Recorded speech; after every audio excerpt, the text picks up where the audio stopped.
लेकिन interview for guest faculty, जी हाँ आपने सही सुना, इंटरव्यू होगा यहाँ पे और देन आपका सिलेक्शन हो जाएगा जी गेस्ट फैकल्टी। तो चलिए डिटेल में देखते हैं। आप सभी का बहुत बहुत स्वागत है सोशल वर्क गाइड में।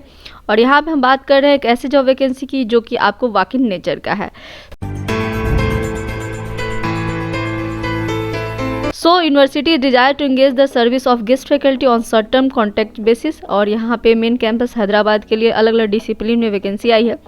वैसे तो टोटल यहाँ पे 3 डिपार्टमेंट में वैकेंसी आई है, इकोनॉमिक्स, सोशलॉजी और सोशल वर्क में। तो तीनों के लिए आप देख सकते हैं, अगर आप किसी को जानते हैं जो इनके लिए इस पोस्ट अलग अलग डिपार्टमेंट्स के लिए एलिजिबल है, then you can just suggest this video to them so that they can also apply and grow themselves. So यहाँ पे हम बात करते हैं सोशल वर्क की, तो आपको यहाँ पे दिख जाएगा।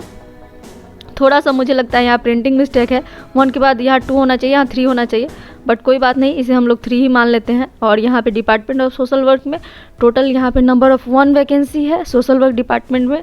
सो इस पोस्ट के लिए आप देख सकते हैं सोशल वर्क वाले जो भी कैंडिडेट होंगे। और यहाँ पे 1 बजे आपको रिपोर्टिंग टाइम है, आप टाइम का ज़रूर ख्याल रखें, टाइम से हो सके तो पहले ही पहुँचे। और यहाँ पे डेट ऑफ और वेन्यू दिया गया इंटरव्यू का, तो आपको जो डेट दिया गया है वो दिया गया है 6 जनवरी 2023, यानी कि न्यू ईयर के बाद आपको फटाफट जाके यहाँ पे इंटरव्यू दे देना है। दिन कौन सा होगा? फ्राइडे होगा। और वेन्यू यहाँ पे डिटेल में दिया गया है, आप देख सकते हैं, committee room, university guest house, MANUU campus, और यहाँ पे हैदराबाद, ये फुल एड्रेस दिया गया है। यहाँ जाके आपको इस वेन्यू पे जाके इंटरव्यू देना है। हमने बात कर ली वैकेंसी कितनी है, किस डिपार्टमेंट में है और क्या वेन्यू होगा और क्या डेट और टाइम होगा। अब बात करते हैं इसमें एलिजिबिलिटी क्या होगी। इसेंशियल क्वालिफिकेशन जो है वो बहुत ही आपको जो UGC का नॉर्म्स है उसके अकॉर्डिंग ही होगा। जैसे कि यहाँ गेस्ट फैकल्टी का पोस्ट है, तो यहाँ इसके लिए मास्टर डिग्री होना चाहिए विथ 55% आपका मार्क्स होना चाहिए किसी भी रिकॉग्नाइज्ड और अच्छे रिलीवेंट और एलाइड कंसर्न सब्जेक्ट से, किसी भी यूनिवर्सिटी से। ये सब बात दी गई है। साथ में इसके साथ आपको UGC नेट यानी कि किसी भी तरह का स्टेट एलिजिबिलिटी टेस्ट भी अगर आप पास किए हैं then you are also eligible. अगर आपने 2009 से पहले PhD किया है तो भी आप अगर आप 2009 से पहले PhD किए हैं और आपका नेट क्वालिफाई नहीं है फिर भी आप एलिजिबल होंगे। लेकिन उसकी कुछ शर्तें हैं। शर्तें ये हैं कि जो आपका PhD हो वो रेगुलर मोड से होना चाहिए, साथ ही एटलीस्ट 2 एक्सटर्नल एग्जामिनर उसको PhD थे इसको चेक किए हों। तो इस तरह के कई सारे चीज़ें दी गई, जैसे आपका वाइवा वास जो हुआ हो PhD का वो आपको कंडक्ट हो चुका हो, इस तरह से ओपन PhD वाइवा वास हुआ हो।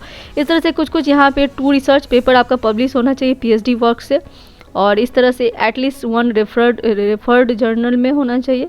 इस तरह the candidate has presented at least 2 paper based on his her PhD work in the conference, seminar, sponsored, funded, supported by the UGC, ICSSR, CSIR और एनी सिमिलर एजेंसी, उसको preference दिया जाएगा। तो ये सब सारी बात हो गई एलिजिबिलिटी की। और करके दिया गया है कि अगर आप PhD होल्डर हैं किसी भी टॉप 500 वर्ल्ड यूनिवर्सिटी रैंकिंग के किसी भी यूनिवर्सिटी से, देन आप ऑल्सो एलिजिबल होंगे।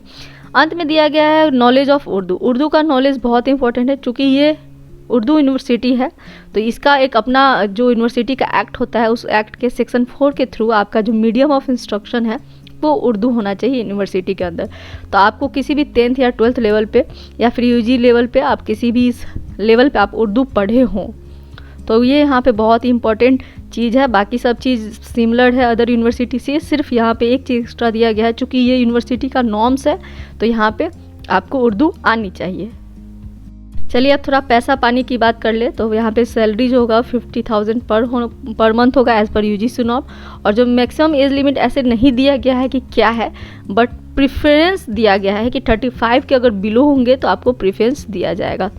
सो नंबर ऑफ वैकेंसी जो भी दिया गया है वो यूनिवर्सिटी के पास राइट है, रिजर्व है कि इसको आप कभी भी वो कैंसिल कर सकते हैं या फिर चाहे तो इसको अलग कम या घटा या बढ़ा सकते हैं। इस तरह से दिया गया है कि university reserve the right not to fill any of the vacancy advertise if the circumstances so warrant, यानी कि अगर ज़रूरत पड़े तो इन तीनों में से किसी वैकेंसी को भी रिक्रूट नहीं करेगी, यूनिवर्सिटी की राइट है। सो दोस्तों आप सभी को ये पता चल गया इस इंटरव्यू के बारे में कि ये वॉक इन इंटरव्यू है। वॉक इन इंटरव्यू के लिए आपको क्या करना है, अपना ओरिजिनल डॉक्यूमेंट, जितने भी डॉक्यूमेंट्स है उसका एक फ़ोटोकॉपी, उसको सेल्फ अटेस्टेड और अपना एक फ़ोटो, ये सब लेके, बहुत ही बेसिक चीज़ है कि आपको अपने सारे एजुकेशनल और एक्सपीरियंस सर्टिफिकेट के जितने भी डॉक्यूमेंट्स हैं वो सब लेके जाने चाहिए वॉक इन इंटरव्यू में। तो आप सब ये सब लेके जाइए, 6 जनवरी को इंटरव्यू दीजिए और आप सबको ऑल दी बेस्ट जो भी इसमें अपेयर होने जा रहे हैं। आज के लिए इतना ही, फिर मिलते हैं नए वीडियो में, तब तक के लिए धन्यवाद।